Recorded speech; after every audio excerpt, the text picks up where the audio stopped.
set. Thank you. So at 5:30, I'll call the statutory public meeting of the municipality of Sioux, August 24th. Is my microphone not on?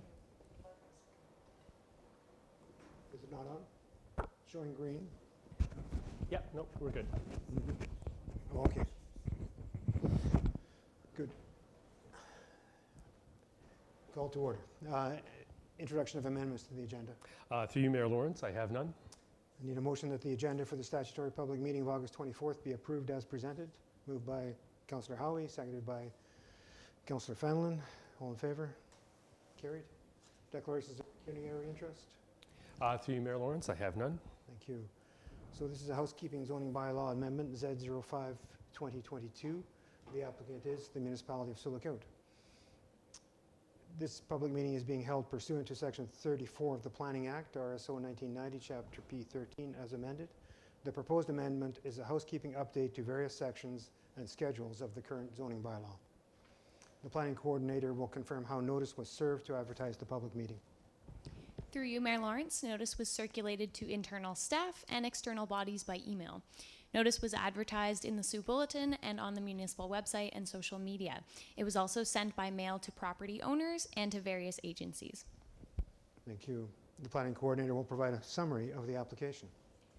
Thank you, Mayor Lawrence. Municipal staff have initiated a housekeeping zoning bylaw amendment application to update various provisions and schedules to zoning bylaw 8518. Generally, the proposed changes are minor in nature and serve to clarify the bylaw and improve the ease of use and understanding of the document for both staff and the general public. The original zoning bylaw, approved in 2018, was further modified by the municipality with another housekeeping amendment application in 2019. Since that time, staff have identified additional changes that will help make the document easier to understand and implement, as well as fix items that were not functioning as intended. Site-specific zoning bylaw amendments that have been approved in the past couple of years have been included in the update, as well as site-specific rezonings to take into account existing uses that were missed in previous updates. No comments have been received from staff, public bodies or agencies, or the general public regarding the proposed housekeeping amendment. Council can choose to approve or not approve any of the proposed changes within the amendment. The amendment does not need to be approved or not approved in its entirety.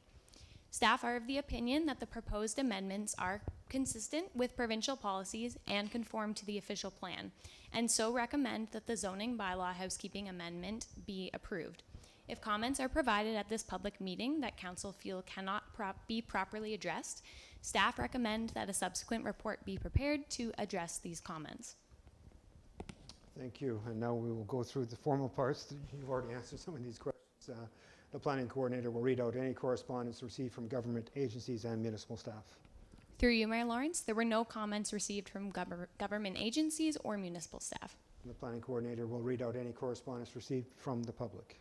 Through you, Mayor Lawrence, we did not receive any comments from members of the public. And the applicant or representative is invited to speak to the application. Through you, Mayor Lawrence, we have nothing further to add. So we'll first start with questions from members of council. We've all had the report, a lengthy report. Questions from members of council. Councillor Howard. Councillor Timpson. Can you hear me? Yes. Yeah. Just a little clarification on the, starting with number 35 down to 46. And it almost sounds as if because there's been an exception approved that the bylaw overall would be changed. Is that, have I interpreted that correctly, or? You, just to be clear, you're on page 11 of 155 when you say 30? Yeah, 12. Yeah, okay.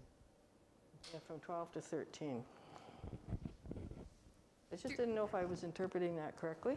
Through you, Mayor Lawrence, sorry. Are you referring to the red line version of the zoning bylaw or the report, Councillor Timpson? The bylaws themselves. Or Bylaws. number 39 down to 46. They seem to be geared towards a specific change that was made, and it almost sounds as if the whole area then will be rezoned as that. Have I interpreted that correctly? So through you, Mayor Lawrence, that is essentially correct. Yes, 39 to 46 are site-specific rezonings. So these are properties in the municipality that had incorrect zoning in the first place. So for example, it's a good example. The number 40, that one is a highway commercial property currently, but on the site right now, there's only a residential use. There's no commercial highway use. There's no commercial use in general on the site. So that zoning should have been changed in an earlier amendment to the bylaw, but it just got missed. So this is just a correction to that. So that's what those are from 39 to 46.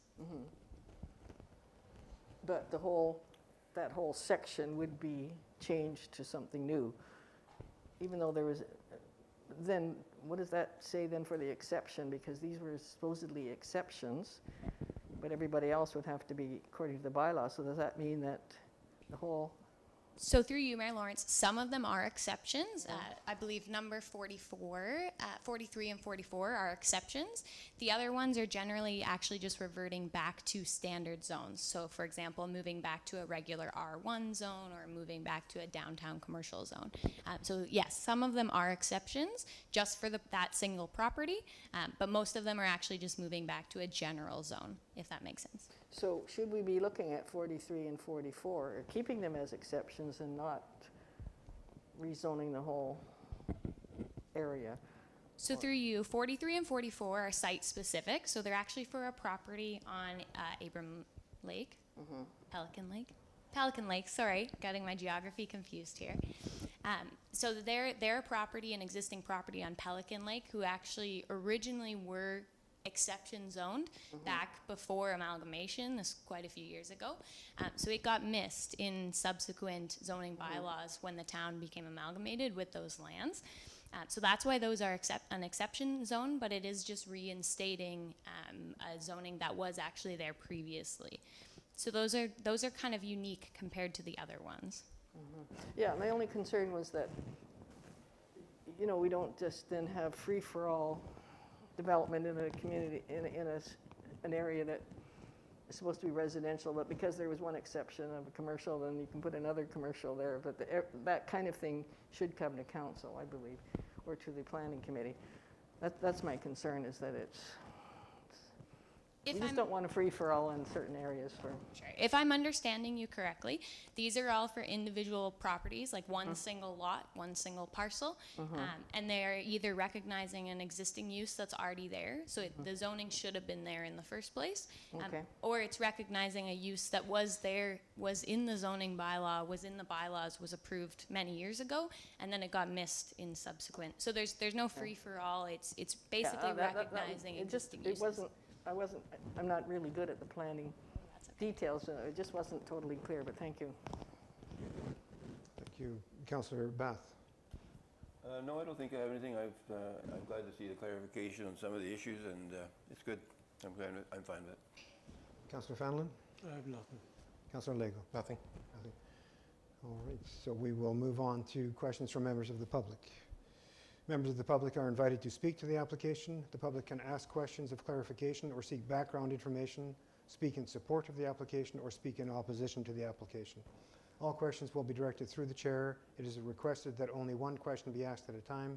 Please identify yourself before you ask your question so that you can be properly recorded in the minutes of the public meeting. Are there any members of the public present who wish to speak? It's for all of them, so you can speak to the application if you like. So just, if you'd like to speak, just please use the microphone and state your name.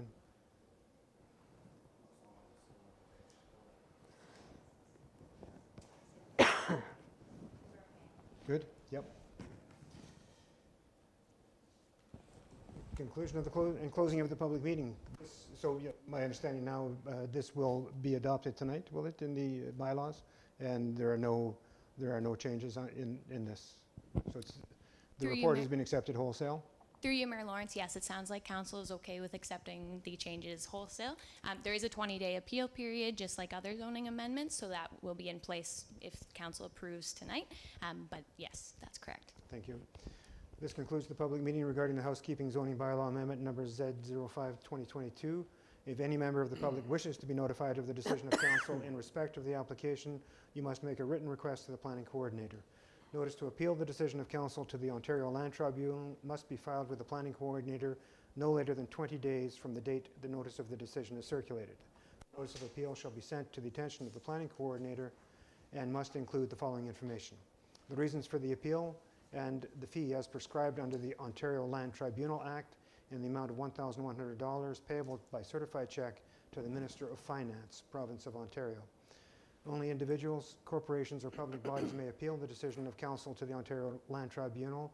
An appeal may not be filed by an unincorporated association or group. A notice of appeal may be filed in the name of an individual who is a member of the association or group.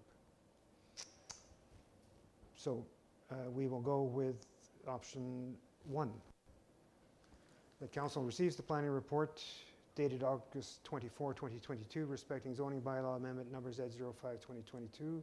And further, the council authorizes the passing of bylaw number 54-22, being a bylaw to amend bylaw number 85-15, being a comprehensive zoning bylaw for the corporation of the municipality of Sioux, as amended. Moved by Councillor Lego, seconded by Councillor Bath. Final discussion. Seeing none, all in favor? Carried. And confirmatory bylaw, that bylaw number 59-2022, being a bylaw to confirm the proceedings of the Council of the Corporation of the Municipality of Sioux, August 24, 2022 statutory public meeting, be read a first, second, and third time and passed. Moved by Councillor Fenelon, seconded by Councillor Howie. All in favor? Carried. And that completes the statutory public meeting.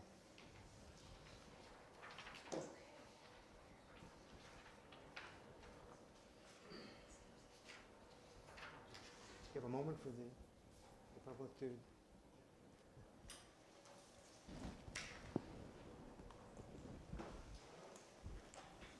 You're welcome to stay. It's entirely up to you. Have a good evening.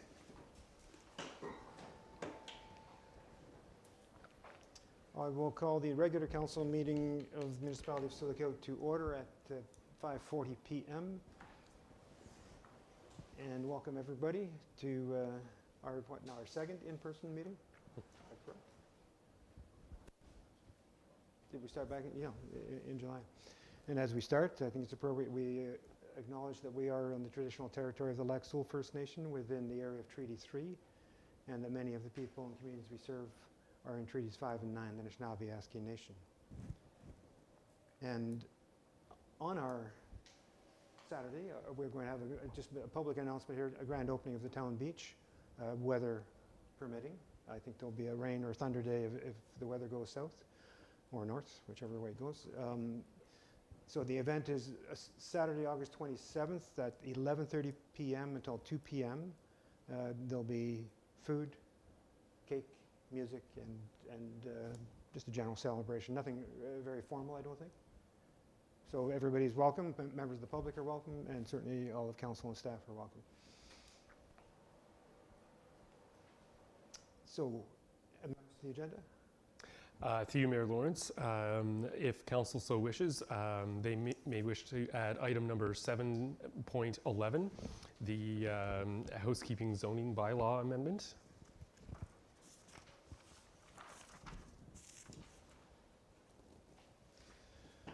Very good.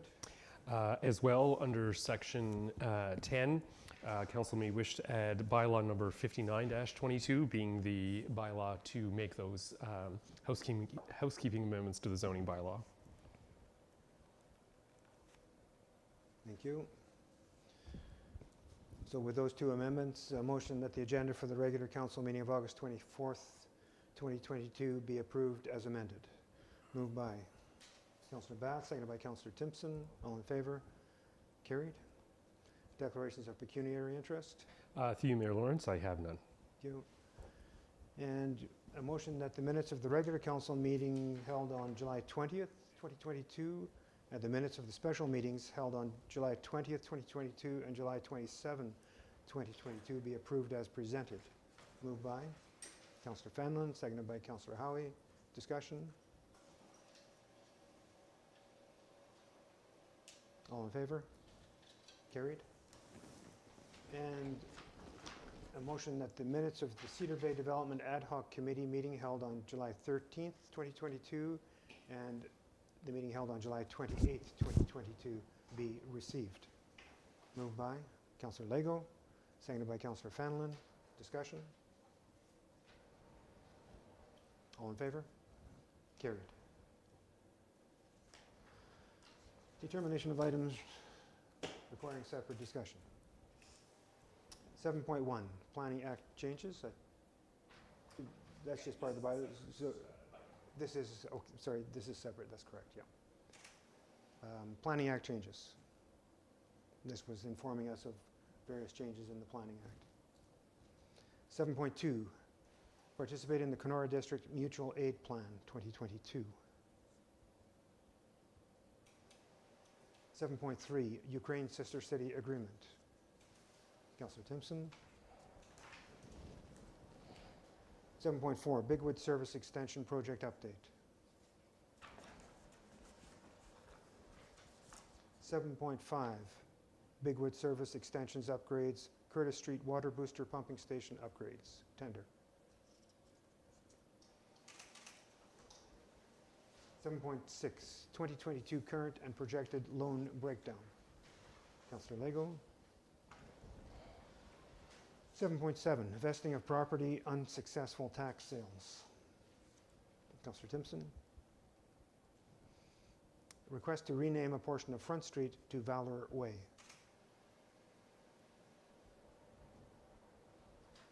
So say 7. I hope I said 7.8. That was 7.8. Now 7.9, cessation of commissioning services to the public. 7.10, enable virtual participation in council meetings. This will have to be lifted. I was going to lift it, and I see Councillor Timpson, you raise your hand. And 7.11, the housekeeping measures that we received, approved for the planning. I don't see that we'll be lifting that. So, motions that the staff reports that we've lifted are 7.3, 7.6, 7.7, 7.10. Adoption of items not requiring separate discussion. Item 7.1, item 7.2, item 7.4, item 7.5, item 7.8, item 7.9, and item 7.11. Moved by Councillor Fanlon, seconded by Councillor Bath. All in favor? Carried. Thank you. Staff reports. 7.3, that council directs staff to initiate a sister city agreement between the municipality of Sioux and a town in the Ukraine. Moved by Councillor Fanlon, seconded by Councillor Howie. Discussion, starting with Councillor Timpson. Yeah, I raised this before when it came up, that what are we prepared as a municipality to make this a long-term commitment? Because there's nothing worse than committing to some unfortunate circumstances and then finding that you really aren't able to carry it through. And it just lets down the recipient on the other side.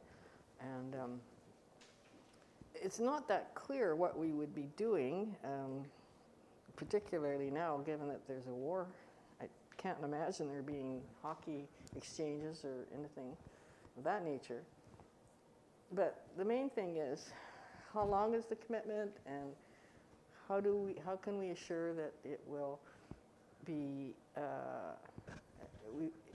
the next council will not pull out, or the community is not prepared to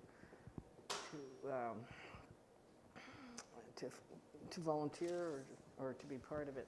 So that's my main thing, is that if we go for this, we have to be prepared for the long run, in my view.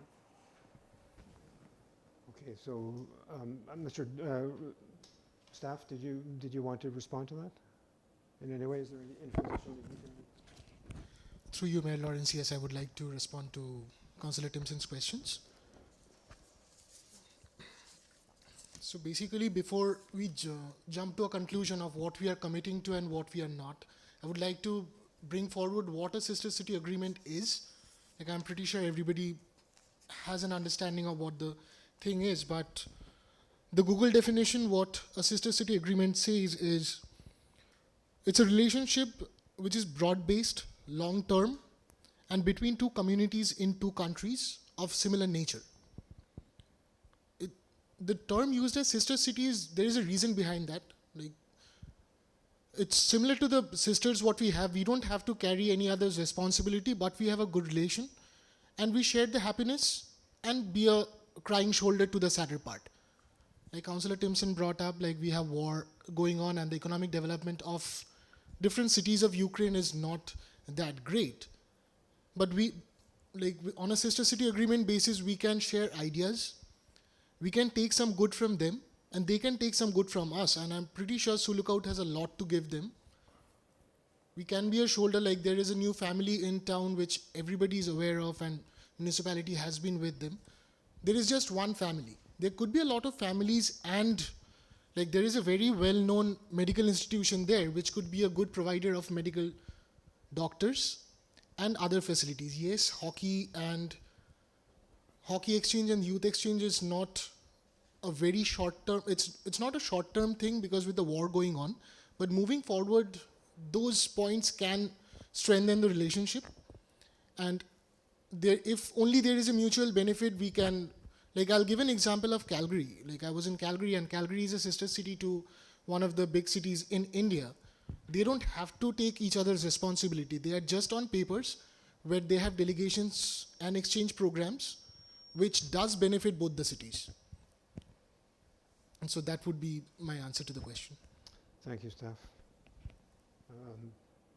Council discussion. Councillor Howie.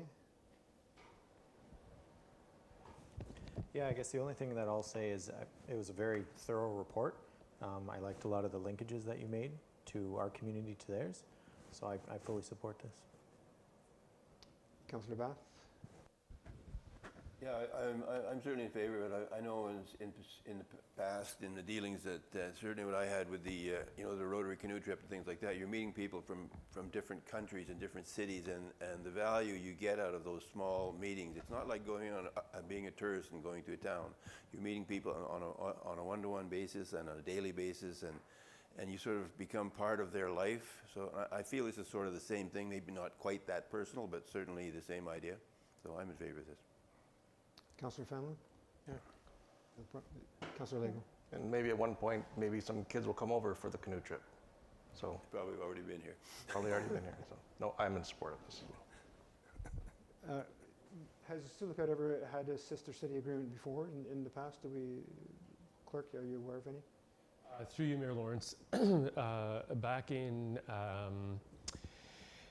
the early 2000s, perhaps 2004 to 2007-ish, the CAO of the day had the support of council to participate in a sister city initiative with a community, I believe it was in South Africa.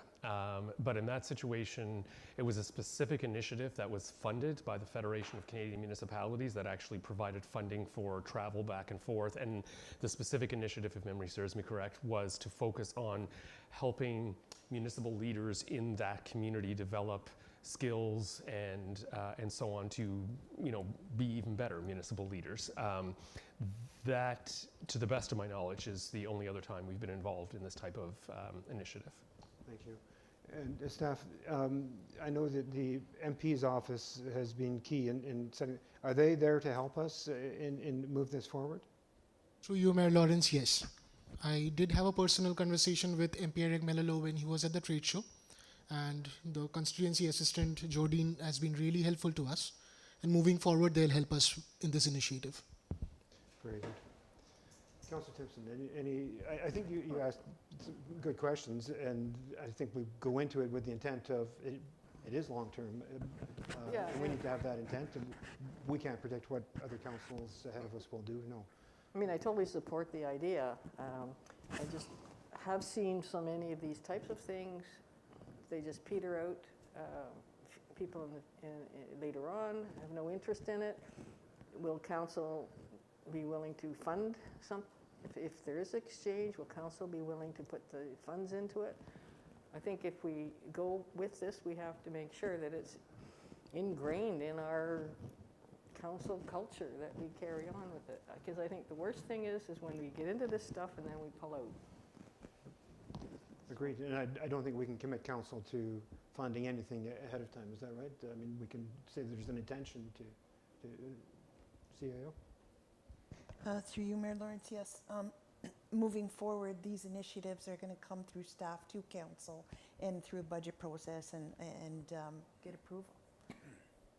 And will there be one particular department that would take this on? At the present time, I've assigned it Would to be a recreation and recreation? culture manager because that falls within their Okay. mandate for their department. Okay. Okay, thank you. Any further discussion, council? So just ask, then if we say all in favor tonight, what's the next step?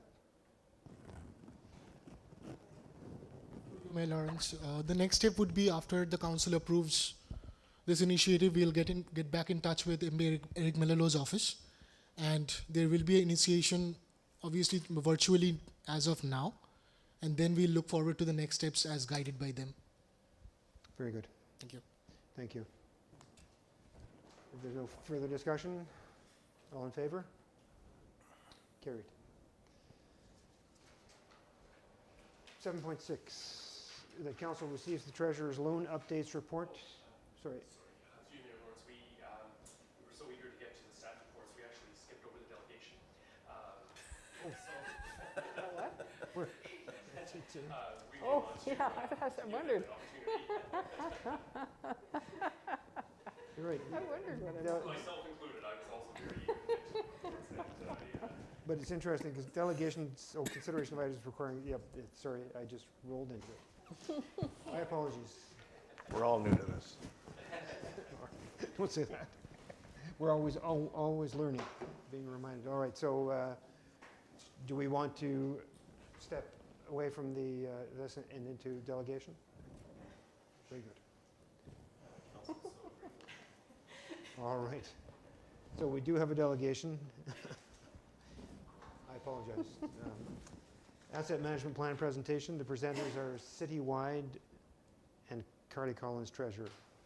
The council adopts the 2022 asset management plan for the municipality of Silicote as presented at the August 24th regular council meeting. So to put this on the table, moved by Councillor Howie, seconded by Councillor Fenlon, and can I turn this over to, who am I turning this over? Treasurer.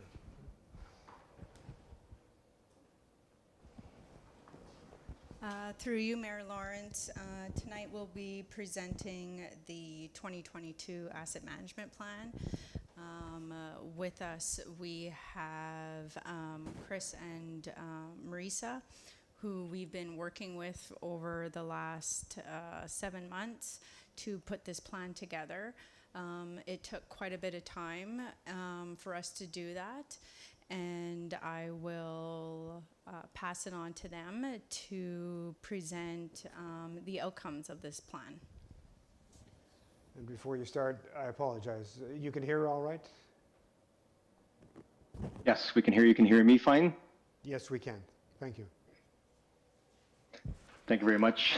Mayor Lawrence, council members, my name is Chris Vanderhayden. I'm a program manager, asset management advisor at PSD. I'm going to be presenting your asset management plan, 2022 OREG compliant asset management plan, which Carly had mentioned. There's been a lot of background work to get to the point where we are today. So without further ado, we'll get right into it. So the agenda is we'll do a quick overview of the Ontario Regulation 58817 and what that means for the municipality and what's coming forward in the future. And then a little bit of asset management 101 for any public that are watching the broadcast or the asset management plan presentation to give them a little bit more reference to what we're talking about. And also the summary of the AMP findings and recommendations going forward. So Ontario 588 became effective in 2018 with the goal of helping to improve the way municipalities plan for their infrastructure. It requires municipalities to report on what infrastructure municipalities own, the replacement value of that inventory, the performance of those assets, and the risks they hold and the investments required to maintain their assets and the timing of those required investments. And there's many other things coming forward, and we'll touch a little bit more on that on the next slide. So if you look at the timelines here, the first requirement under the OREGs was back in 2019 for every municipality to pass and approve an asset management policy, which the municipality of Sioux Lookout had completed. Originally, the deadline for the 2022 requirements was actually July 1st, 2021, but we all know because of COVID and other factors, they gave a one-year extension. That was established on March 15th in 2021. So here we are today. And really, this AMP mostly meets the 2024 requirements in its contents, but is solely to meet 2022 requirements here today. So even though we're talking about 2022 OREG requirements, there are many of the requirements for 2024 have already been met in this asset management plan. And as you can see, under the core assets, there needed to be a current level of service defined, inventory analysis, lifecycle activities to sustain those levels of service currently being delivered to the municipality, cost of lifecycle activities, population and employment forecast, and discussion of growth impacts, which is all contained within this asset management plan. But if we look forward into the future, for 2024, the same requirements as 2022, but must include all asset categories, so all non-core assets. So for anyone that's not aware of the difference between core and non-core, core infrastructure are your roads, your underground infrastructure like water, sanitary, storm, and bridges. Non-core infrastructure includes parks and recreation, land improvements, buildings, machinery and equipment, and so on. So just to get a little bit of a reference what the difference between the two are. And then going out to 2025, the municipality must update their asset management plan with a proposed level of service for the next 10 years that the municipality plans to achieve, an updated inventory analysis, lifecycle management strategies, financial strategy addressing shortfalls, and discussion of how growth assumptions impacted lifecycle and financial strategies going forward. So a little bit of asset management 101. Asset management, it's really service management. It's what ratepayers and taxpayers get in return for their tax dollars. So again, roads allow for people and goods to move around. The airport provides important alternative means of transportation, especially in Sioux Lookout, considering that you're considered the hub of the north. Water mains and treatment plants provide safe, quality drinking water, and I don't have to go on, but the parks and recreational facilities, they provide a quality of life, similar to all other infrastructure and assets. Asset management helps municipalities manage their assets so they can continue to serve their integral function to the daily life of residents and visitors to your municipality. Assets provide critical services, like I mentioned earlier, so asset management is really at its core, service management, if we want to make that short. What does asset management involve? Well, according to the ISO 55000, it's the coordinated activity of an organization to realize value from assets. And really what that means is the value that your ratepayers and taxpayers receive from infrastructure and assets is actually the levels of service that it provides. Levels of service is a bit complex, and there's a lot more work to be done over the next few years to meet those 2025 requirements. And really it's a balance of that cost, performance, and risk. You may want to improve the performance, but there's always a consequence to what that action is, and it may be increasing taxes to be able to meet those performance demands, mitigating risk, and so on. Asset management is that coordinated activity of an organization so that it can realize the value from its assets. It is premised on understanding and balancing an asset's cost of ownership, its performance, and the risk that it holds. So what does an asset management plan provide? Well, it's a communication tool. An asset management plan is a detailed document outlining the assets a municipality owns, the health of those assets, and the investment required to maintain them. It also provides documentation. It documents that communicates key information to a wide variety of stakeholders, including ratepayers, internal stakeholders, staff, and so on, and documents the current and the proposed asset maintenance, rehabilitation, and replacement practices. It also meets legislative requirements, and we just talked about that under the OREG 58817 here in Ontario. Unlike any other province in Ontario, we have these regulations which nobody else does that they don't have to meet. And through these asset management plans, you meet those requirements and provides a business case for long-term requirements and changes that may be required to meet them. And then finally, the A&P is a living document that requires regular update as assets change, condition change, as new assets are acquired, and or as better information becomes available. It's a long-term requirement. I like to say that an asset management plan is a living, breathing document. It's attached to your asset management system, and that's exactly what the culmination of all of the information that is in this asset management plan has been derived from industry experts, but also your asset management system that drives most of that information. So now that we talked about asset management and what the plan is and what it provides, we'll get into the results or the findings of the A&P. In this A&P, asset information is based on asset data as of year-end 2020. So the reason we say 2020, because under the OREGs, your inventory must be current within a 2-year time period. So for a 2022 OREG compliant A&P, we can go back as far as 2020 year end or 2021. So for this asset management plan, it's 2020 year end. Based on assets in ownership at 2020 year end, the replacement value of this portfolio is over $192 million. That's a very important number for all of the people that live within the municipality to understand. There's a lot of value in assets, and it takes a lot of money to maintain them. Roads are the highest valued asset category, followed by water and then wastewater networks, very similar to what we see in many municipalities. If we think about it on a per household basis, every house has an investment of $72,000 in infrastructure stock. So for anyone that's watching this presentation tonight, your tax dollars in your household is going to $72,000 with a replacement value of assets based on your 2021 census data. And then we look at the state of the infrastructure. That's the performance of your assets. The condition of assets vary by asset category. 58% of assets are in fair or better condition in this asset management plan. Most assets condition is based on age compared with the assets' expected total lifespan. So the difference between assessed condition and age-based condition is derived from the estimated useful life or the expected useful life of the asset, the in-service date of that asset, which then helps us determine what the condition may be.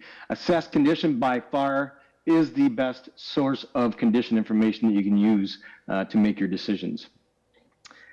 Some assets condition is based on a condition assessment, like I said, which involves staff or external consultants inspecting assets for defects, functionality, and general condition to inform their assessed condition rating. And this is very important as well. Every asset, or mainly core infrastructure, but all asset categories, they may be rated differently between asset categories. Underground infrastructure, for example, understanding a condition rating criteria for underground is understanding that it's a 1 to 5 rating, but it's in a reverse scale. Whereas a road condition assessment may be a 1 to 100 scale based on a pavement condition index or physical condition index. And then facilities could be based on an FCI value, a facility condition index. So this is important information as well, and it's set up in your system to be able to identify that.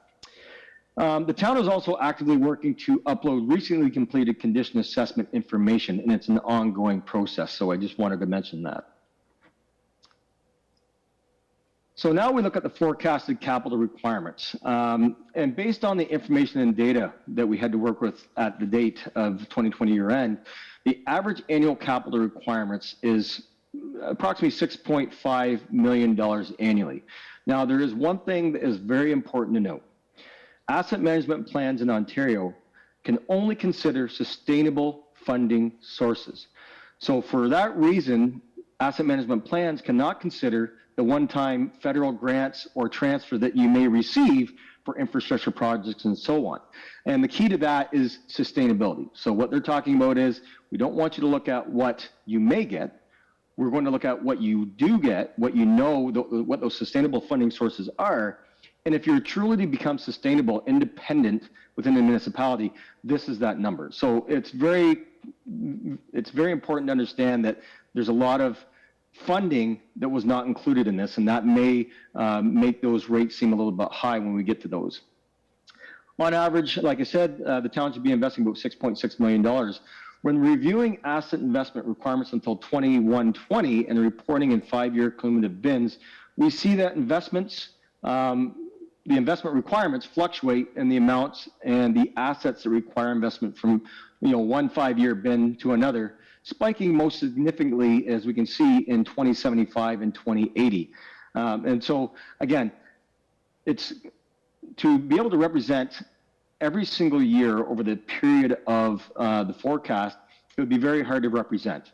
So the reason we use this long of a range forecast when we look at the capital requirements is to ensure that every single asset has gone through one iteration of its life cycle, whether it be a 5-year estimated useful life or an 80-year estimated useful life. That way we can capture those peaks and valleys over time.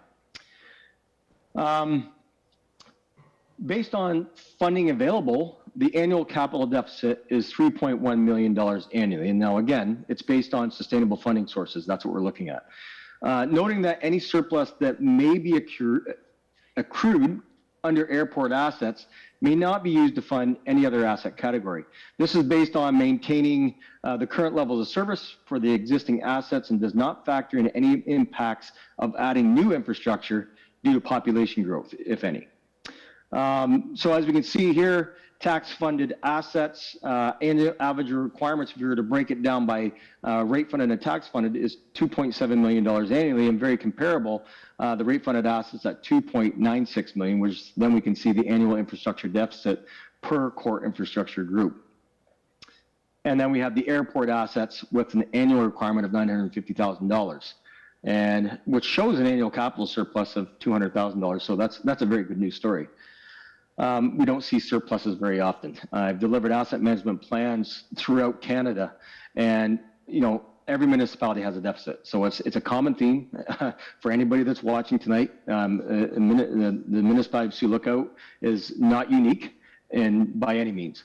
So if you look at the financial strategy, council might reference to the water and sewer financial plan. The numbers are not the same for the recommendation. There's a reason behind that. Water and water financial plans had different rates. Why? Because financial plan is a summary of both operational and capital. AMPs is based solely on capital requirements. So it's very good to understand that there's a little bit different. The numbers are a little bit different because of that. The financial plan includes projected new assets from growth and associated, excuse me, operations investing. The AMP is based on current assets, does not account for projected growth and capital requirements only.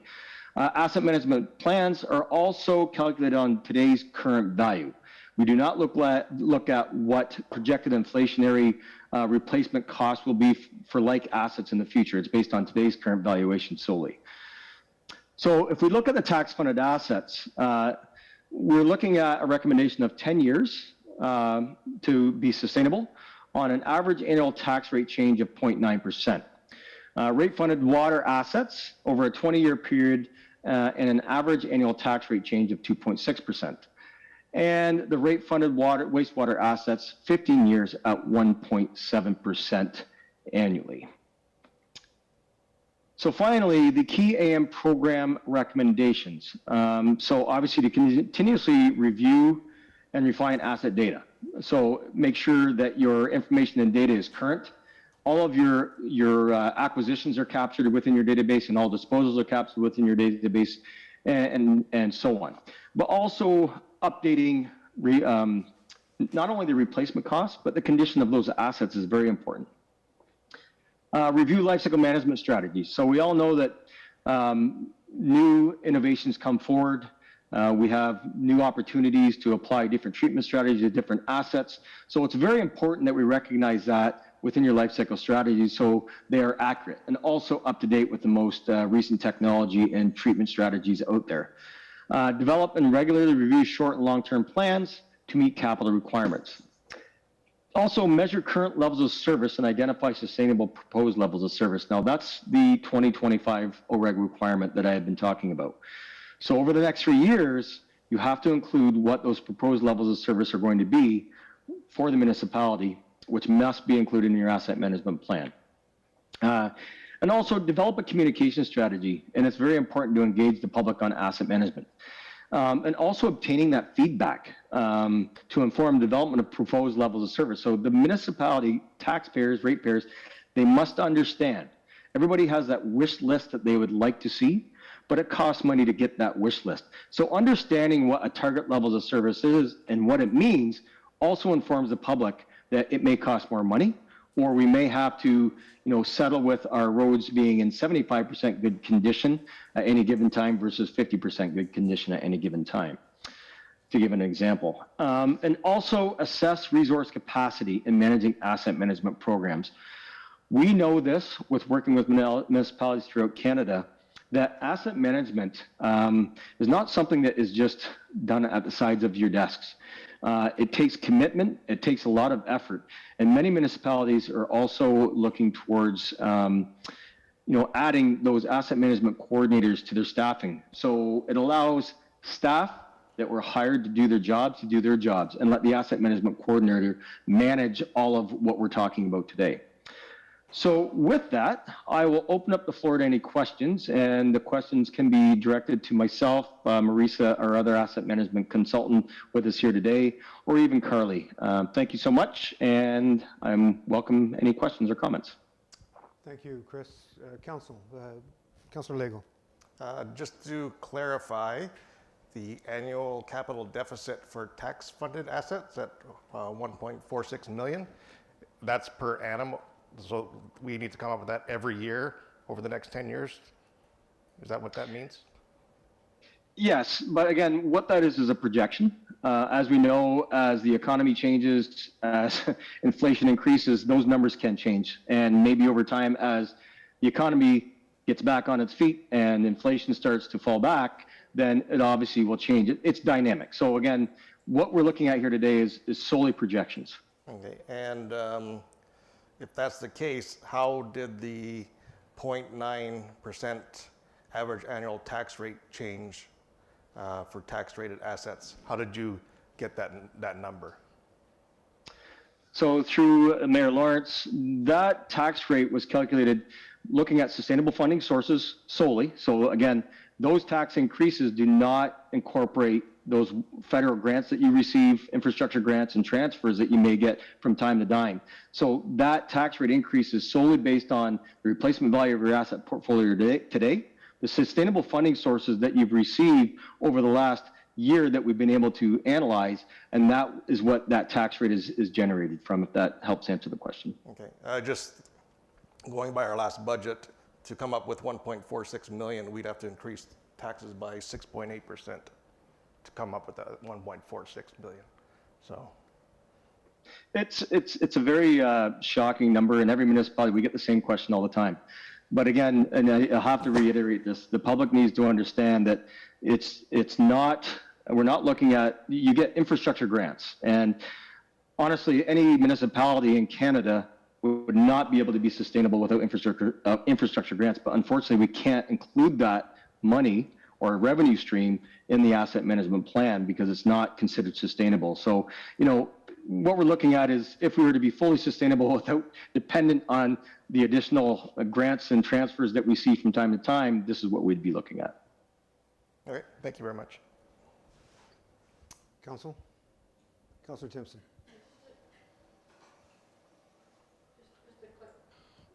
Just to clarify, the 192.5 million, no, wait a minute. The 72,730 per household, is that to 2120 or? This wasn't clear on that. I don't know if I didn't quite get the question. It was a little bit, my headphones are a little bit skewed. Sorry about that. Yeah, the numbers that you gave, 72,730, which was the cost per household, is that projected to 2120? Or is that? 2020 year end. So, you know, if we look at 2022, we know that the cost of materials and labor and everything else has gone up, but this is solely based on 2020 numbers, Oh, okay. So do we have a number like that per household when we look towards 2120? Or is that too much? Well, yeah. You mean 100 years from now, sorry? Hmm? You mean 100 years forward? Yeah. I mean, has there really been? No, that's simply based on a 1 year number. And really, Yeah, okay. the reason we calculate that for an asset management plan, and obviously that number will be updated at your next asset management plan, but that's more communication and information to the public, that they understand that for every household that pays taxes in your municipality, that their taxes go to about $72,000 worth of infrastructure. So again, it kind of brings things back into perspective for taxpayers that, yes, I'm paying for a lot of infrastructure, but my taxes, I don't pay $72,000 in taxes, but my taxes go towards that for every household. Chris, is it fair to say that the 192.5 million represents the value of our assets at this point in time, or 2020? Yes. So through Mayor Lawrence, the valuation of the assets. So that's based on a combination of industry replacement cost, unit costs at that time, but also using CPI inflationary measures, index tables that the province rolls out to calculate the current replacement value of your total asset portfolio at that time. So again, I said earlier, updating your information, good replacement costs for one, updated replacement costs. We don't want to rely on CPI tables in the long term, because we know that things change quite considerably over time. So yes, again, this is the current valuation at year end 2020. So you may not agree, but I'm just going to view this as the impact value of our assets per house. I mean, it's not impact, but it's essentially the value that we have in assets if we had to replace them this year. Okay, thanks. Sure. Council, further questions? Councilor Lego. For staff, what percentage do we usually get covered by the other levels of government for projects? Is it like a third, and a third, or it varies? Through you, Mayor Lawrence, it varies on the project and it varies on the funding application. So right now, for example, the Wellington and First Avenue project, it's 83% funded by the funders, and the rest is with the municipality. So every funding agency is a little bit differently. With the federal gas tax, it's whatever we put towards the project. Some of our projects will pay for it 100%, and there'll be no cost to the municipality, and some of the projects will vary. Yeah, I'm just trying to get a figure for the 1.46 million that we need to make up. So the one thing that I want to bring to council's attention, so we just wrapped up this plan for phase 1, and we're currently working on changing data for plan for that will be brought in the spring of 2024. So a lot of the information is going to change within this document. One of the biggest areas that you'll probably see the change with will be in regards to buildings. So we will be changing the inventory within our buildings that was presented to us from the Dean and showing the actual costs and everything else. The other thing that we are looking at doing is bringing up the cost for replacement costs to a little bit more true value of currently what's going on with the economy and everything else. So this plan covers water and sewer right now, but we are looking at changing it quite a bit for the next plan that will be cleaned up in 2024 of the spring.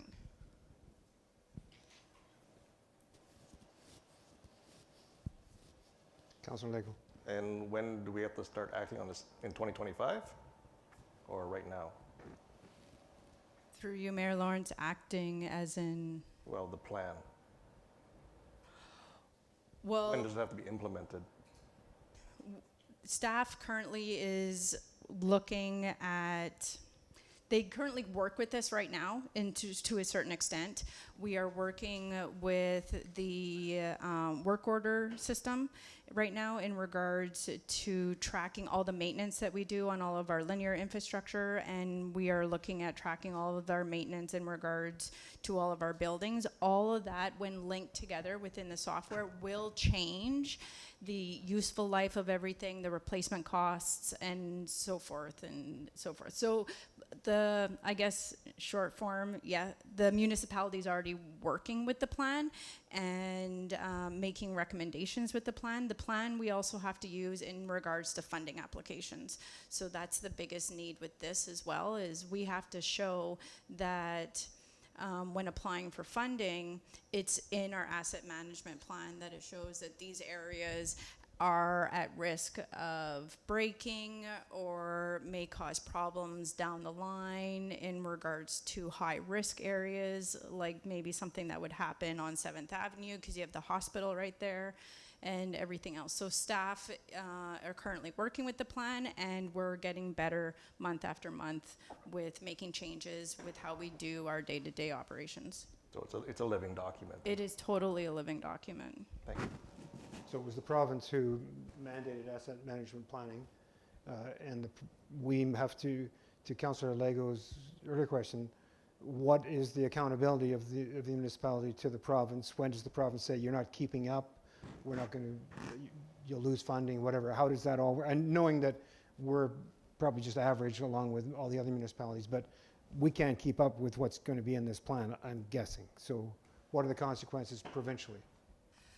So through you, Mayor Lawrence, from my understanding with everything that's going on, and Chris can jump in at any time as well, is that by the time we hit 2025, where we then have to show our 5 and our 10-year capital plan, how we're going to get there, how we're going to save money, and everything else, the biggest thing is what's going to hurt us is funding.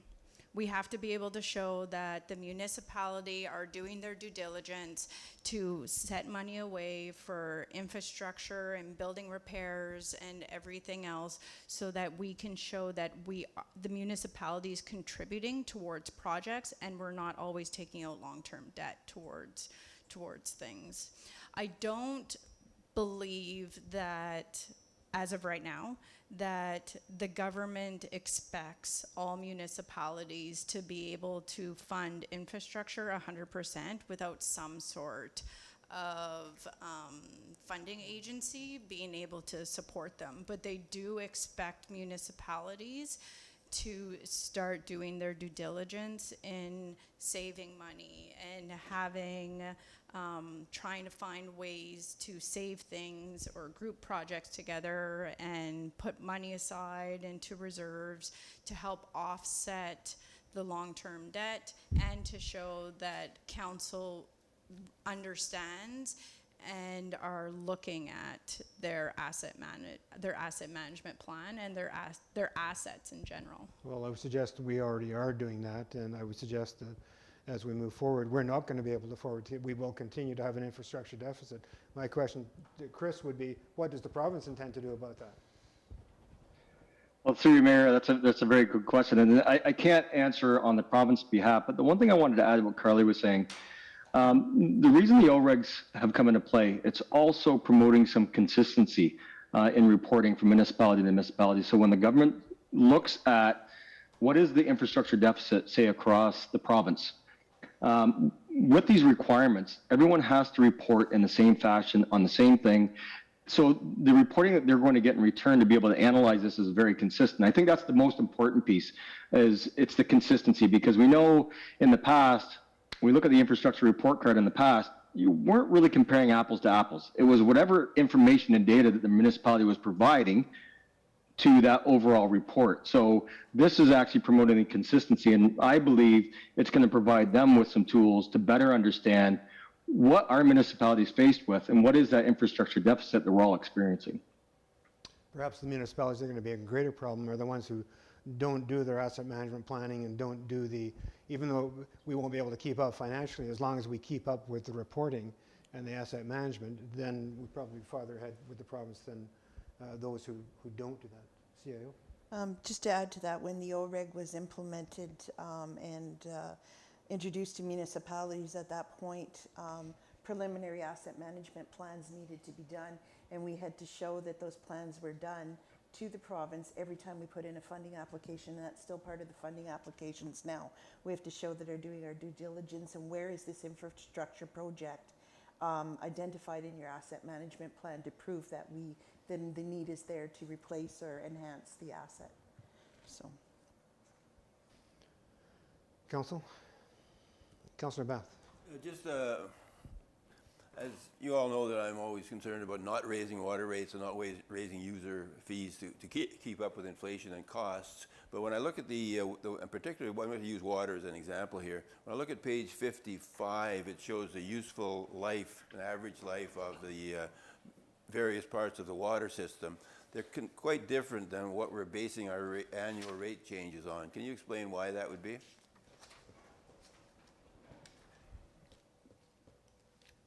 So through Mayor Lawrence, the average the average useful life of the assets, it's solely based now. We're going to go back to 2013 now, when PSAD 3150 came into play and TCA, and you had to develop a TCA policy. One thing I will say that most municipalities I've worked with, when we look at the TCA policy, they're reporting on an estimated useful life that may not be current to today's standards. So some assets out there underground infrastructure I'll use, for example. We know that PVC pipe, it was 75 years, and now they're saying it can last well into 100 years. Whereas if you look at cast iron and some of the other piping, it had a 50-year or 60-year estimated useful life or even less. But many municipalities are still using those estimated useful lives for different types of infrastructure, even though they're pipes underground. Different material types, different uses, different geographic locations can really change how they react. And I don't know if I'm giving you the answer you're looking for, but this again is based on the information and data that we had at this time, and the calculations are derived from that. And it could be also, and I'm not familiar with all the assessments in Sioux Lookout, but it may be the lack of condition data, assessed condition data. So we're solely relying on age-based condition in that matter. Maybe Carly can speak a little bit more to that piece.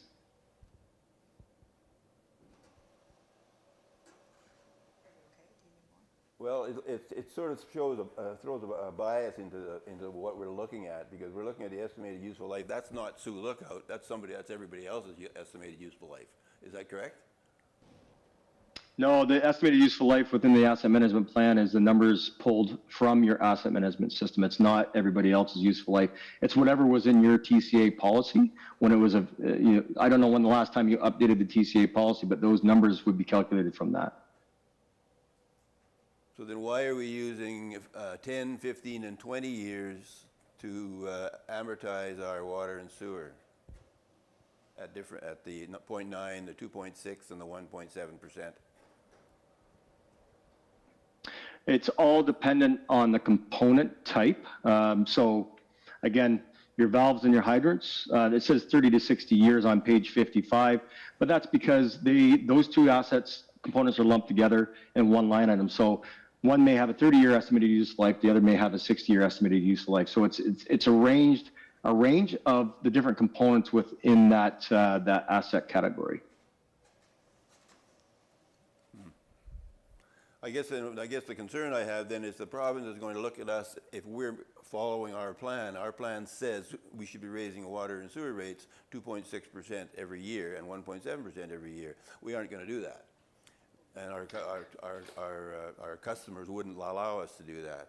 So if we aren't doing it, then we're not following our plan, and the province could come and say, hey, we're not going to give you any more funding. That's my concern when we have these kind of numbers. I've seen this in all the asset management plans we've done. They're just not specific enough for each municipality, and they penalize us. And we try to follow the rules, we wind up with a lot of very irate customers.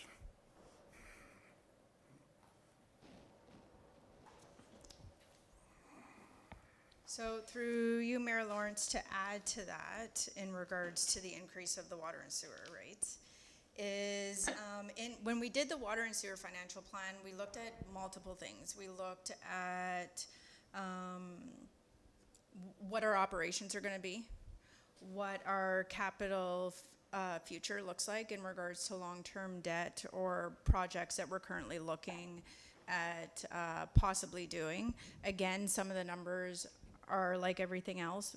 They were estimated for what we projected that those projects may be. So when you look at the water and sewer financial plan and you're looking at the, let's just say for example, the 2024 increase for water in itself for 3.8% increase that may occur that year, that also includes capital. So that's water and capital. So what's presented in the asset management plan for the increase is also shown within the water and sewer financial plan of what we're projecting that may possibly look like.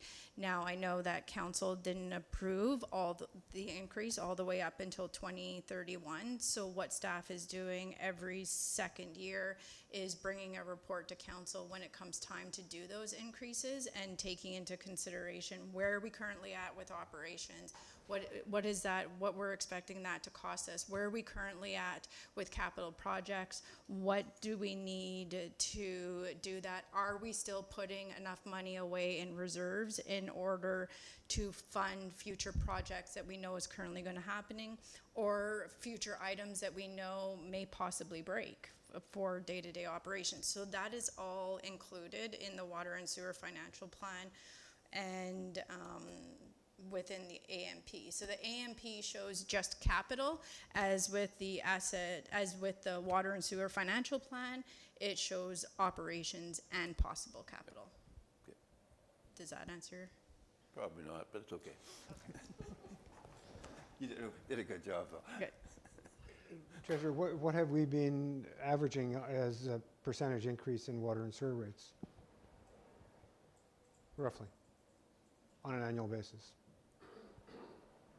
For revenue coming in? No, or for increase in our water rates to our, the cost per liter, whatever. That I don't have with me off the top of my head. I believe we increased the rates in 2022. And we increased the rates again in 2023. Prior to that, there was no increases until somewhere around 2014, I believe was the last time there was any sort of increase that was done for water and sewer. During that time though, between 2014 and the time that we did start to do the increase, we were putting away money into reserves for what we were hoping for. Like we weren't going below what staff it was kind of recommending to be put into reserves. We were actually putting more in, which is I believe why some of the items maybe weren't addressed for the increase. Just to Councillor Bath's point about the 2 point, I mean, I don't see why we wouldn't increase rates at a rate of inflation or cost of living every year kind of increase. Otherwise, you'll be faced with 6 years later, instead of a 2.5% every year, you're going to have well, in 20 years, 2.5% comes out to a 65% increase. It's like in 10 years, it'll be 25%. So, and that's not for discussion here, but it just seems to me that we need to incorporate that on an annual basis. So we look at that every 2 years when it comes time to renew the water and sewer rates, and we take everything into consideration. We take into loans, we take into future projects, we take into account, are we putting enough in reserves, knowing what's coming down the pipe for risk based on what we're seeing that's coming out of our system as the system gets updated, and we take all that into consideration when presenting to council. Thanks. Any questions or comments on the, Councillor Howard, you had something? I'm sorry. Yeah, my question was just to staff about, there was reference to other municipalities doing an asset management coordinator position. Has there been or is there plans to formulate anything like that within our municipality? Through you, Mayor Lawrence, we're currently working on our org, and that's part of the org is to create that position in conjunction with other duties. If I may, Mayor Lawrence, just to add, when we look at those annual average capital requirements, it must be noted that, again, you're putting money away. We're looking at what it averages out over time. That's not saying that you need $1.4 million or $6.6 million annually. 1 year, it could be 1.2 million. The next year it could be 6 million. The next year it could be 8 million. The next year it could be 3 million. So again, it's a projection. So we have to keep in mind that it's just saying over 80 years, if we were to replace every asset at today's value, we'd have to put this much money away. But we know those peaks and valleys come in different years. They don't all come every single year, so we can't be consistent with that. So, one year you may be performing very well, but then, something happens to your wastewater treatment plant. And then you have a major infrastructure project underway that's going to cost that much more money. So that's really what we're looking at. The annual requirements isn't an annual, it's an aggregated over time is what it really means. Thank you. Council, any further comments or questions? Treasurer, anything? Chris, Marissa, anything? Do you want to close out? Anything else you'd like to say to close out? For myself, Mayor Lawrence and council, what I can say is your staff have been doing a great deal of work in the background. Our staff has been working with your staff, and I've seen the amount of hours and effort they have put into this. So it must be noted that your staff, you don't have a coordinator in position, and they've been doing a lot of extra work on the side, and I've seen the amount of data that has come through our channels, and it's a huge undertaking. And I will say that for every municipality that we've worked with, staffing is always a bit of a constraint trying to pull this all together. So I just need to say that, everyone's been doing everything they can and also doing their regular daytime jobs at the same time. So, congratulations everyone that has put all the effort into this. On behalf of council, we appreciate our staff. Thank you very much for noting that, Chris. Very good. Thank you very much. So if there are no other comments, I'll call the vote.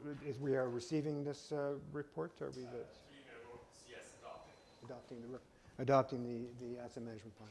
It's been moved and seconded. If there's no further discussion, all in favor? Carried. Thank you very much, Chris and Marissa. Thanks, Treasurer.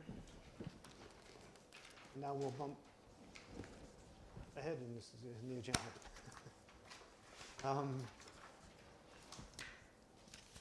7.6.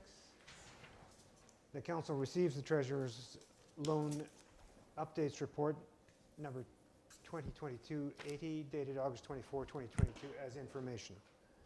Moved by Councillor Fenlon, seconded by Councillor Lego. And discussion, starting with Councillor Lego.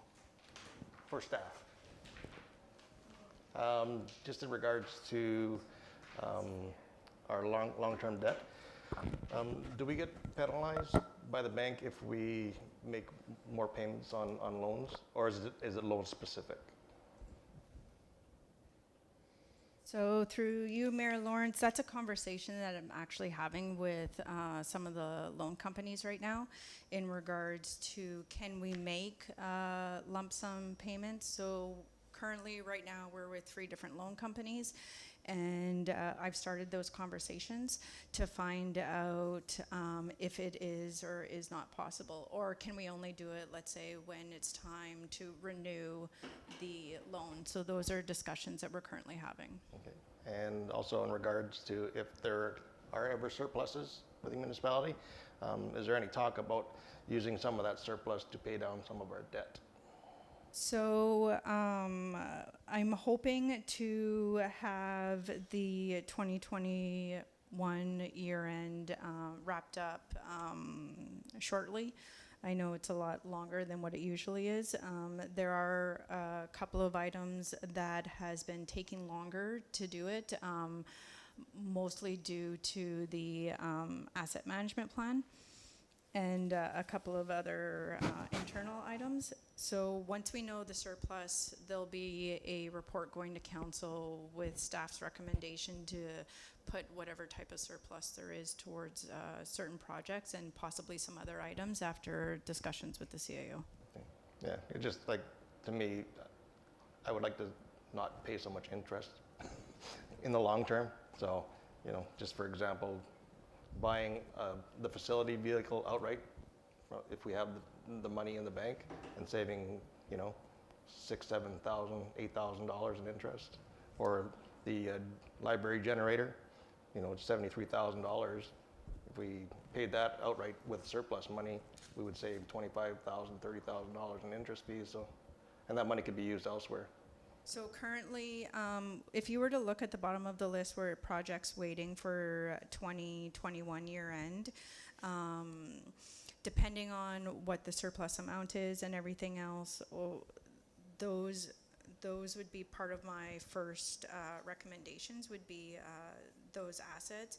More so the Mayfair in itself, only because you don't want to have debt, long-term debt on a building that you're hoping that you can possibly sell.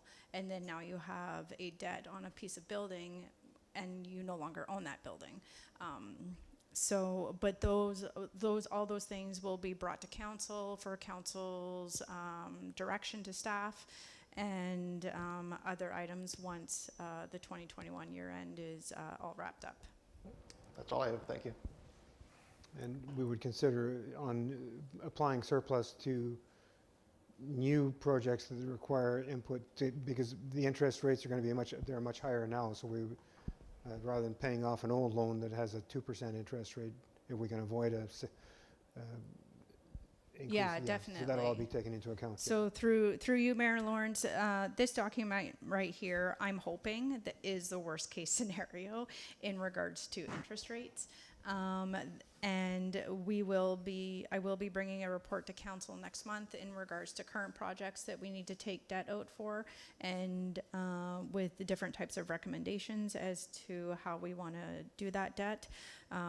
But once we do have the year end all wrapped up, there'll be a report coming to council with those two will be coming at the same. We'll have the year end available, so we know if there is a surplus when. I can't guarantee that the year end is going to be available in September. I know for sure it will be in October, but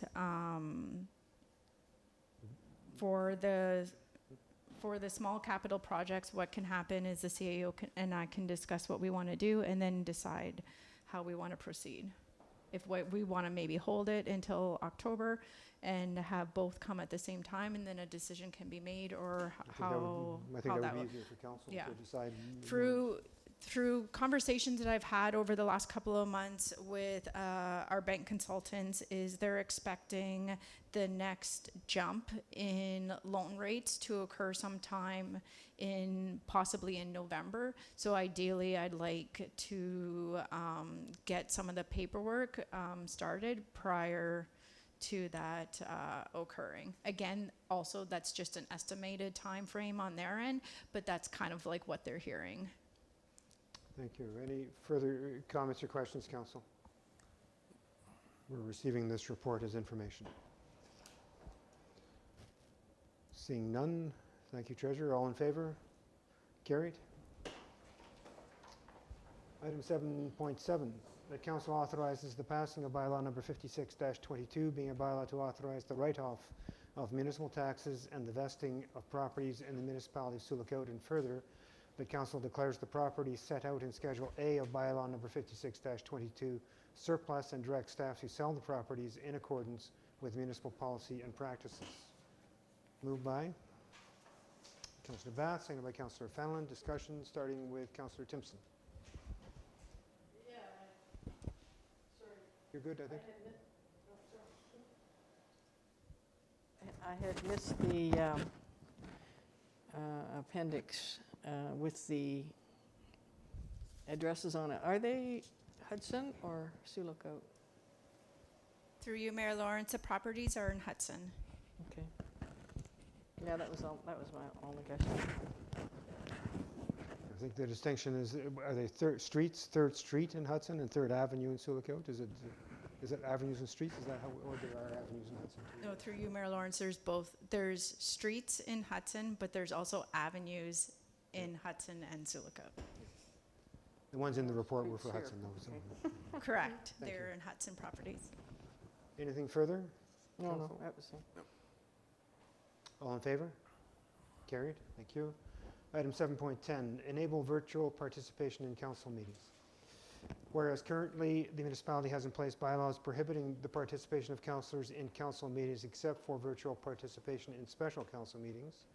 whereas many other municipalities, boards, commissions, committees, and organizations continue to conduct meetings virtually to accommodate those that may be required to travel for work or personal reasons, reduce their carbon footprint, and increase accessibility for those to serve on council, for example, single parents or traveling professionals, especially given the upcoming municipal election. Whereas virtual platforms that can be utilized at minimal to no cost with the ability to have outside users participate, delegations stream to Facebook and use easily. Finally, be it resolved, the municipality of Sioux amend the procedural bylaws governing the conducting of board, commission, committee, council meetings to permit participation virtually in all meetings. Submitted by Councillor Connor Howie for motion to reconsideration at July 20th, 2022. Moved by. No. Okay, thank you. Yeah, so the mover is Councillor Howie. Thank you. Good. So we just need a second. Seconded by Councillor Bath. And discussion. Councillor Lego. Oh, sorry, did somebody ask, I think it was lifted in general. Go ahead, Councillor Lego, yeah. For me, I think the new council should be considering this. It's really out of stuff. I would like to see this deferred. If we're voting on it right now, I would be voting no. I think it's up to the Clerk, the motion is to amend the procedural bylaws. There are no amendments really provided here at this time. Mayor Lawrence, that's correct. The way the process works is council debates the notice of motion, and then whatever direction arises from that debate is provided to staff, if any, and then staff would bring back a report based on the direction given, which would outline potential amendments to the procedure bylaw based on the direction given by council. So I'm trying to, Councillor Lego's point, in a sense, we're directing you to amend the procedural bylaws, but we have no idea. We have a general idea how, but not the specifics. And then you would... Through you, Mayor Lawrence, that's correct. So staff would take council's general direction, i.e., yes, look into making hybrid meetings possible, or no, we only want to have virtual participation, or sorry, virtual meetings for special meetings or in the case of emergency, or you know what, we're just going to go virtual for all our meetings, and those essentially are the three choices before council. They're not before us now, though. They would. Well, they are up for council's debate and to provide direction to staff on. Council, other comments? Councillor Timpson. Yeah, I think that, I think it's really important that this council deal with this. I think we have seen from the pandemic the importance of virtual participation and the effectiveness, I believe. And I think we have to consider this particular area that we're in, whereas I don't know how many people work for the health authority, the education authorities, the tribal councils. Probably we're talking 50% of our work job market is in these agencies where their work is up north. Even M&R, as we see by Councillor Cassidy is not here. I understand it's a work issue. I was able to manage for the last 16 years because I was self-employed and I could organize my time. I don't know about Councillor Howie here, but if we want to attract people who represent the workforce of this town, we have to consider a virtual participation of some sort, as far as the Municipal Act will allow us. We still have people who are testing positive for COVID who are required to stay at home. They may be perfectly well, but they should be able to participate virtually, even if they don't have a vote. At least they can give their input. So I fully support that we should discuss this today and to get a report next time. And if the report is out there, at least we'll hear from the public. But I think we have to deal with this, or we're going to only have on council is retired people and self-employed people, and that does not represent this community. Councillor Bath. Well, I'm certainly in favor of virtual meetings, and I'm in favor of face-to-face meetings, but I'm not in favor of hybrid meetings. A hybrid meeting is very difficult for the chair to pick out when the virtual person wants to speak. It has to be in his eyes all the time. It puts an unfair bias to the virtual person compared to the people who are visible. So and there's also the closed session concerns I've always had with it, and the quality of audio and video performance that we may get with virtual, and it disrupts a meeting. So I'm not in favor of hybrid. I have no problem with virtual. I think that's a provincial issue, of course, but I have no problem with virtual meetings at all. I think they work very well, but I'm not in favor of hybrids. I'm wondering, Clerk, I'll ask you to, not that you don't always pay attention, if we asked, be it resolved that the municipality of Sioux Lookout explore amending the procedural bylaws and bring a report back to council and I don't disagree entirely with Councillor Lego that perhaps it's the next council that should decide rather than us decide for the next council, but we can direct that, look, let's explore it and bring a report back, be prepared to bring a report back. Can we do this early in the life of the next council for them to consider, fully debate and consider and decide how they want to proceed? Is that something we can decide for a future council? Or, sorry, direct you to bring a report to council? Through you, Mayor Lawrence, this council may direct staff to do research on the matter. Whether or not that comes before a subsequent council would sort of be at that council's desire. If the new council says we don't even want to look at the procedure bylaw for the first 6 months, then that report would not come forward at that time. It's up to this council. Can't commit the next council to anything at all. But you can certainly direct prepared to yes. address this with the next council. Absolutely. At this time, or let's say in February, could the council of the day say we want to have an entirely virtual meeting? Is that within our? Yes. That's within. We've got it within our bylaws right now to be able to do that. Through you, Mayor Lawrence, no, not within our bylaw currently. We can only do virtual meetings currently in the case of a special meeting or in the case of a declared emergency. Okay, so if we decided let's do a regular council meeting virtually, we don't have that authority right now. Not within the procedure bylaw as it's written. Right. Councillor Timpson. My understanding of the Municipal Act, and when we discussed it before, as it would relate to our procedure, was that you might have someone on vacation who wants to contribute to a meeting. They would not have a vote. Is that correct? The legislation has changed a couple of times since the province first introduced these virtual meetings during COVID. All of those particulars, so there's the question of whether or not their council is going to permit hybrid meetings. That's a council decision. If council says, yes, there will be hybrid meetings, the act is clear that the clerk then determines the procedures of how that'll work in terms of how many members can participate virtually versus how many have to be in their seats. What happens if the connection is lost? What platforms are used? Everything that has to go into making that possible, the clerk is then responsible to develop procedures on that. Okay, so obviously it's changed since Yes. we discussed this, I don't know, 3 or 4 years ago, eh? Yes. Okay. I think that it even makes it more important that this council discuss it, because we've been through the pandemic, we've been through it, we've been through the emergency.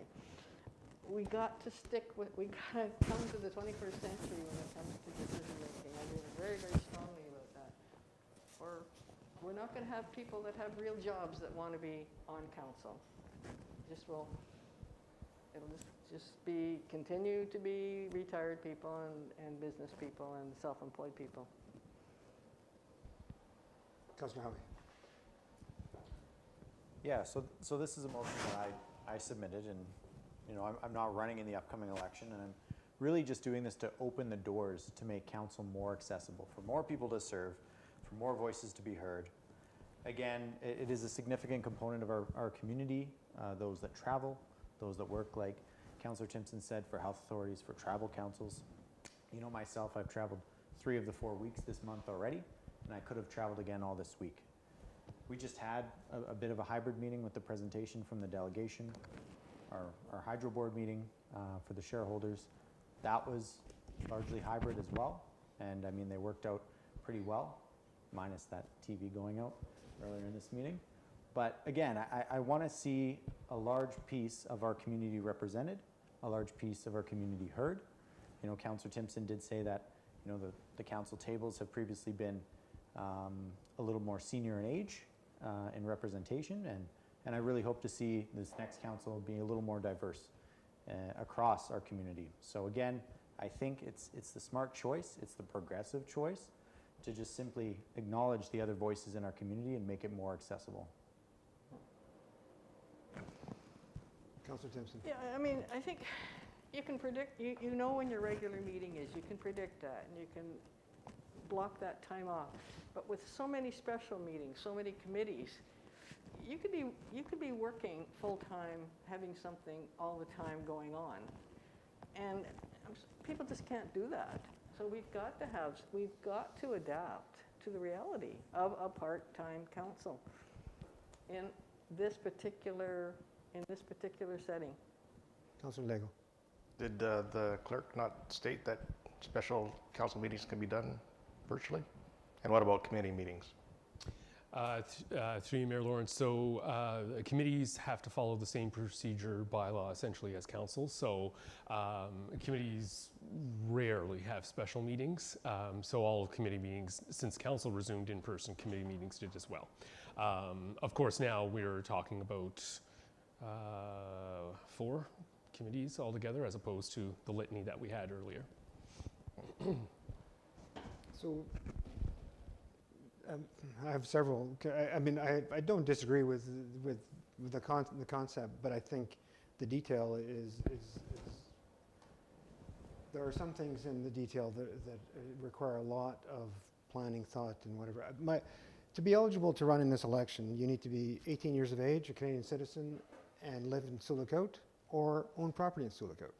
So we could theoretically have somebody who lives in Toronto, owns property in Sioux-Lookout, run for election in Sioux-Lookout, and participate in each and every council meeting. That boggles my mind.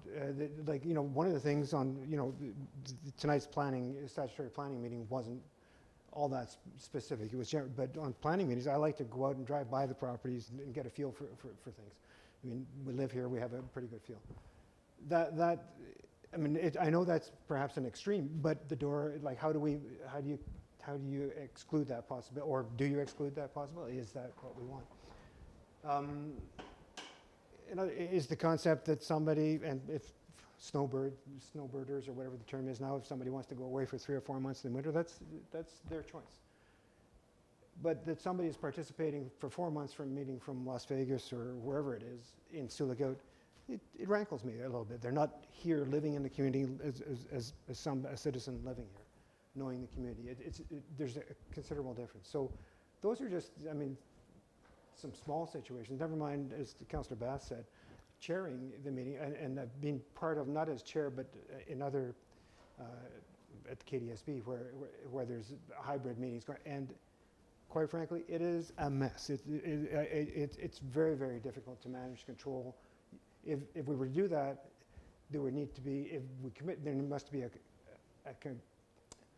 commitment to upgrade the technology incredibly to whatever the technology is required that would allow for that. And then what is the technology going to be required for the people connecting?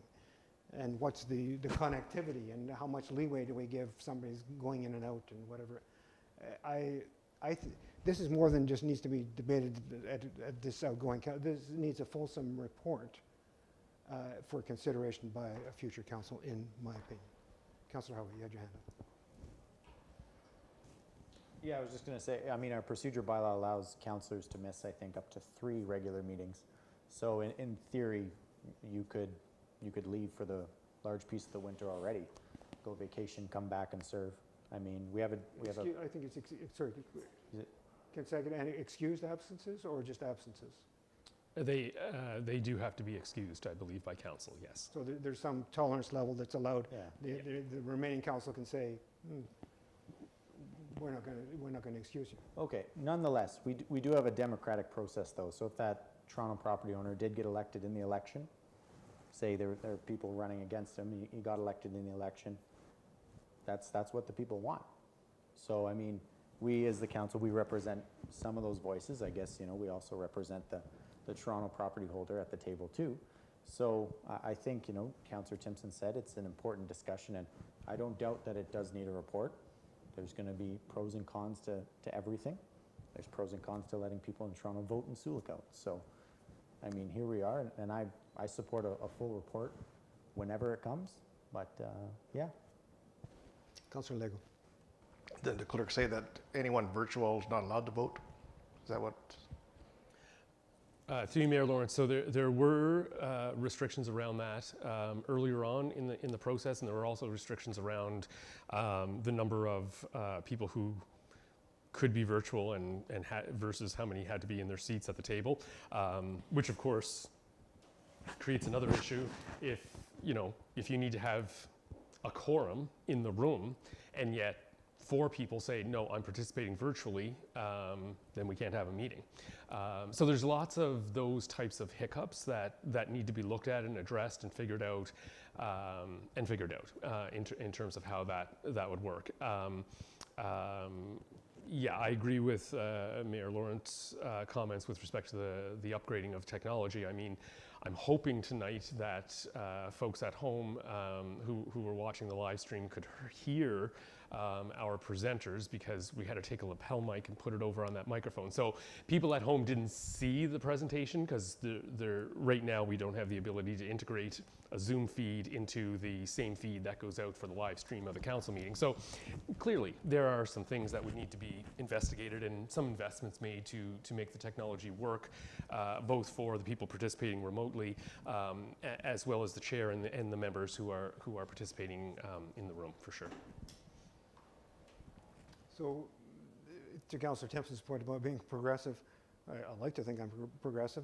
3 or 4 years ago, you would have put this on the table, I would have said absolutely not. I don't want, we've gone through COVID, I've learned a bit, and I can understand, but I also understand, to my view, it's fraught with rough edges and needs to be really well thought out before it's put in. So I wouldn't support this as it's written. I would support it if it said to explore the possibility and come back at some future time with a fulsome report. I don't know how you I would have to ask Councillor Howie if he would, Clerk, would that be a friendly amendment? Can the chair ask for a friendly amendment? Yes. I'm not sure what others think, but Councillor Howard, would you accept sort of like in the spirit that, yes, I think we need to look at this. Do I think we need to decide this tonight? No, I'm not willing to. I don't think we have enough information, too many loose edges, but yes, I agree. Let's look at it with a fulsome report from council, and I think it should be the next council who makes a decision about their own fate. Yeah, I'm open to amending it to say we'll explore the procedural bylaw. And honestly, I'm surprised it's got as much positive feedback as it did, given the last review of the procedural bylaw. It almost got as much airplay as the dress code. So, Which nobody follows that, Councillor Lego. Yeah, I would be in favor of the amendment. Mr. Clerk, is there an amendment that you can come up with that sort of meets that?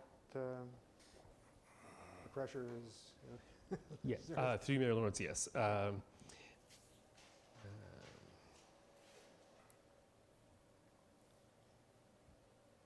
Keeping in mind too that there is an election going on, and we set aside money every year for an election, and that money covers things that staff have to administer. The office that would be writing this amendments is going to be deeply engaged in an election for the next 2 to 3 months, whatever it is. Through you, Mayor Lawrence. Rewording of the final clause, finally be it resolved that council directs staff to explore amending the procedure bylaw governing the conduct of board, commission, and committee meetings to consider permitting participation virtually in all meetings. And we don't need to put a timeline on that? Yeah, okay. Good. Councillor Howie, would you accept that as a friendly amendment? I accept your friendly amendment. It's offers in friendship. So, Councillor Timpson. I was wondering if we could see the amendments to the Municipal Act since we discussed this 3 or 4 years ago. I was not aware that it had been amended. I just knew that 4 emergencies.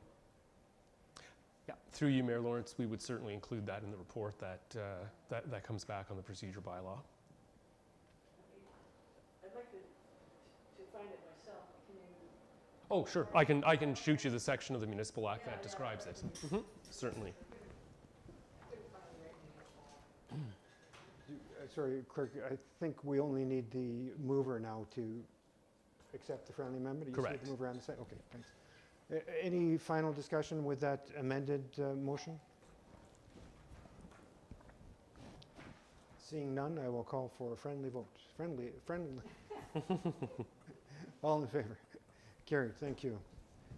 Thank you, Councillor Howie. And that brings us to an end of the items requiring separate discussion. And the next item on my agenda is delegations. Just saying. Bylaws. Clerk, you ready? Through you, Mayor Lawrence, certainly. A number of bylaws before council for consideration and for passing. Specifically, bylaw number 49-22 being a bylaw to rename a portion of Front Street to Valor Way. Bylaw number 5622 being a bylaw to authorize staff to write off municipal taxes in the vesting of properties in the municipality of Sioux. Bylaw number 57-22 being a bylaw to provide for the participation of the Corporation of the Municipality of Sioux Fire Service in the Kenora District Mutual Aid Plan. Bylaw number 58-22 being a bylaw to authorize and direct the mayor and the clerk to execute a contract between the Corporation of the Municipality of Sioux and LH North Limited for the construction of the Curtis Street Water Booster Pumping Station upgrades. Bylaw number 59-22 being a bylaw to amend bylaw number 85-18, being a bylaw to adopt a comprehensive zoning bylaw for the Corporation of the Municipality of Sioux as amended. Oh, my apologies, that was bylaw 54-22, not 59. My apology. And that would be the housekeeping amendments that council considered earlier this evening with respect to the zoning bylaw. So yes, bylaws 49, 56, 57, 58, and 54 we would be looking for mover and seconder for first, second, and third readings. Thanks, Kurt. You did say 59 when you read it out like at the beginning of the meeting. I've scribbled down 59 here. So 59 was the confirmatory bylaw. 54 was the actual bylaw to amend. My apologies. Gotcha. Good. Moved by Councillor Bass, seconded by Councillor Howie. All in favor? Carried. Thank you. Notices of motion to reconsider? Through you, Mayor Lawrence, I have none for this meeting. Outside resolutions? Through you, Mayor Lawrence, I have none for this meeting. Members of council, updates, reports. Councillor Howie. Yeah, so like I said, this month has been a lot of travel for me, but I did take some time to discuss with some candidates that are running in the upcoming election their aspirations, their wishes, what it's like to be on council, and also take some time to talk to members of the public. Again, a lot around the upcoming election and this motion about virtual participation. So really excited to see what the upcoming election season brings and what the new council moves to the table. Thank you. Councillor Timpson. I forgot to be prepared for this. Yeah, I've been pretty busy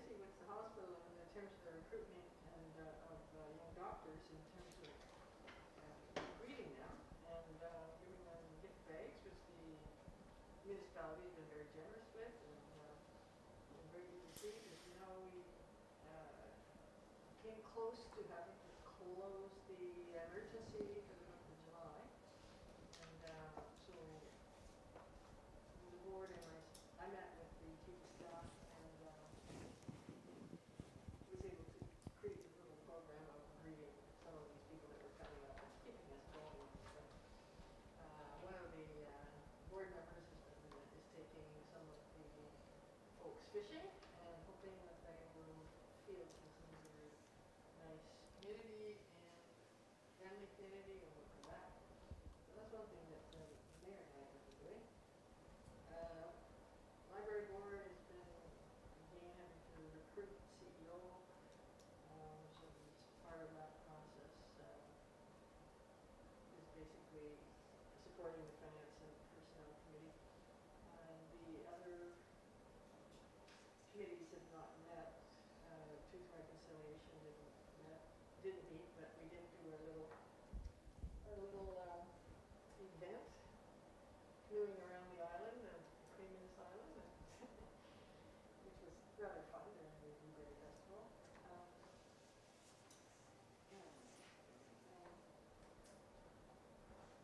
I think that's it for me.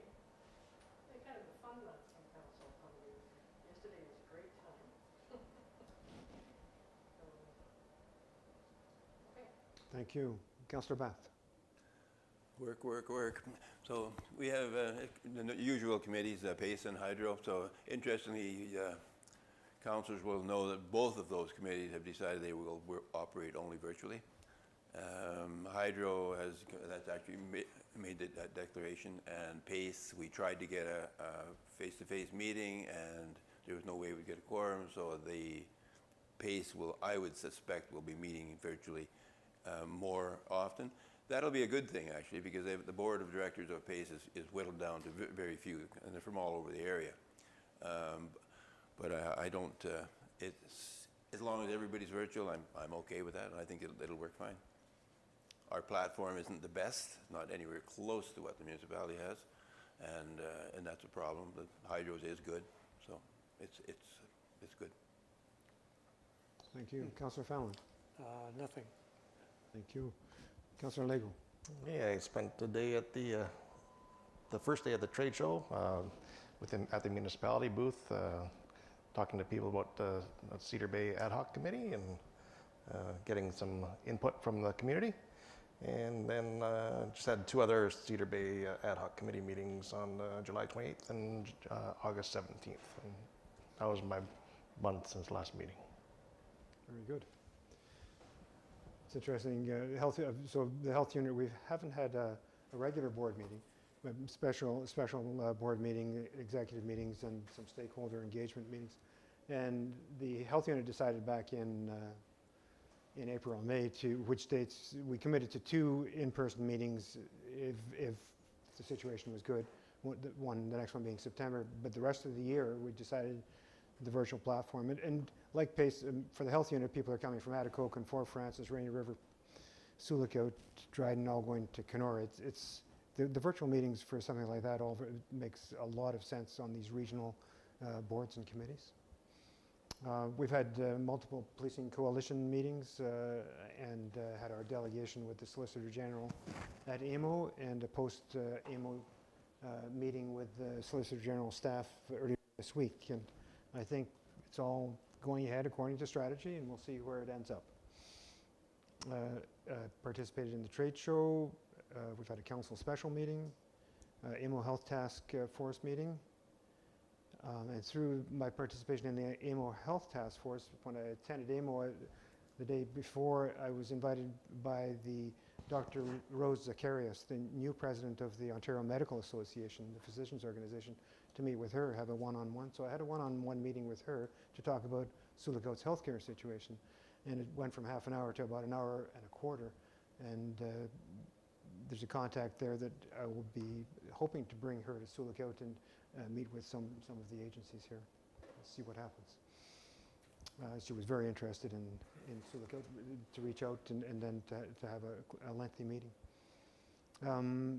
In AMO Indigenous Relations Task Force meeting, KDSB, we had a special board meeting, which was virtual,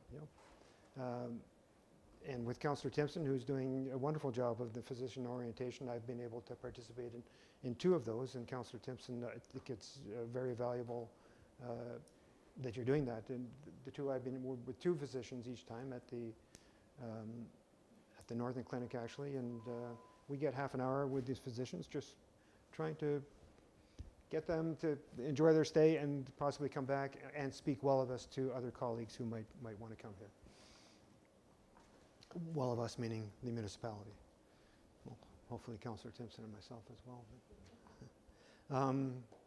Ontario Health Team meetings, I've had been participating in, I think, 4 of those, all virtual. The CAO and I met with Peter Patel, and he brought a housing developer in that wants to meet with our Development Services Department, so see where that goes. At AMO, I participated in the Mental Health and Addictions panel as a panelist, giving a municipal perspective from a small northern urban municipality with its particular challenges. Video recording for the OPP victims of crime that they're putting together a video to, I think, promote that funding that they receive. Bulletin interview, staff corporate-wide day. Congratulations to administration for putting that on. I went with Councillor Timpson. We were crying cooking hamburgers for an hour there. But staff had a tremendous time. I think it was very worthwhile coming together of staff. AMO delegations with the CAO, and I want to thank the CAO and our EA Tiffany Thompson for putting the design briefs. I'm going back 20 years. The briefing notes together for us for I think 8 delegations that we had, and with Transportation, Treasury Board. Transportation, we talked about the bypass, the pedestrian crossing. We talked about the lights, and we talked about the issues of taking over Pelican Falls Road. With the Treasury Board, we talked about the emergency management coming under Treasury Board versus Municipal Affairs and Housing, so hopefully to avoid the delays we had this last time in getting... It's actually the DREO and the MJA program management from Municipal Affairs to them, not the EMO. EMO reports to them now. Right. Good. Carry on. The M&R, we talked about release of Crown land and a flood warning system. With Attorney General, we talked about court diversions, alternative justice, trying to get less people coming to Sioux for justice issues that didn't start here. Mental health and addictions, we spoke with Minister Thibodeau again, and I'm not sure if there's an update on, they announced the funding. The agencies are still waiting for receipt of the agreement letter. Through you, Mayor Lawrence, I followed up with Jacob Dockstader today, but I haven't heard back from him. Okay. So it was supposed to be last week during the AMO. Anyway, we're hoping that any day now. Long-term care, and what we talked about there. Municipal Affairs and Housing, and that was the Emergency Management Ontario issue. And that was my month. A busy month, and AMO remains, I think, a worthwhile conference to attend. I think I also attended. I was able to go as just a director, a support person with KDSB on 4 AMO delegations. Sometimes that's useful because you get to sit in front of the same minister sort of half an hour back to back and says, oh, I've seen you before. And said, yeah, that's the whole point. We want you to remember us. So I think it was very worthwhile. And we now have a motion to move into closed session. Moved by Councillor Timpson, seconded by Councillor Fanlon. All in favor? Carried. And maybe we'll declare a short break while we get set up for the closed session.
You mean your personal batteries or?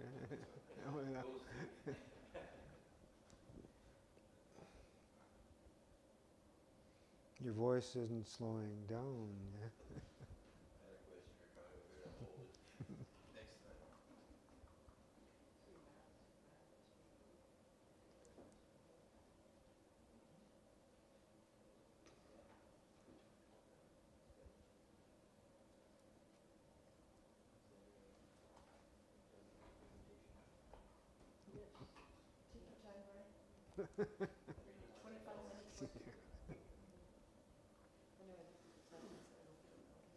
I noticed. Could have been 8:30. It would have ended at 8:30. That was my pick. That was my call. And they're intentionally delaying the.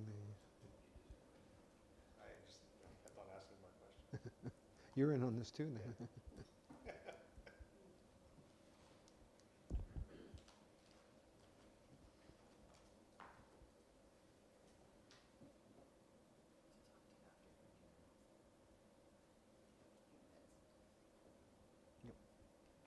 3.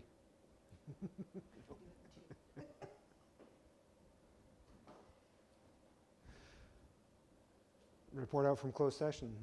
So we need to ratify the direction given to staff relative to the items presented in closed session on August 24th, 2022. Thank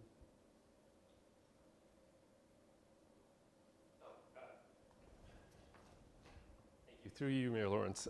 Yes, so we can just say instead of as follows, we'll just say respecting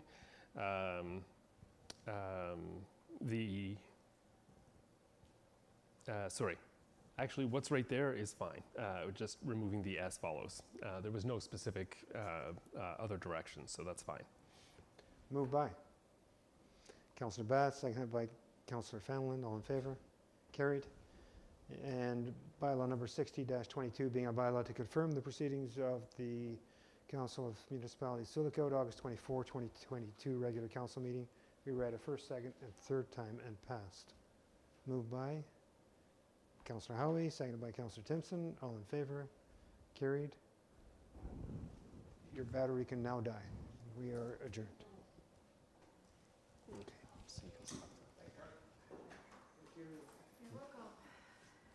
Mm-hmm.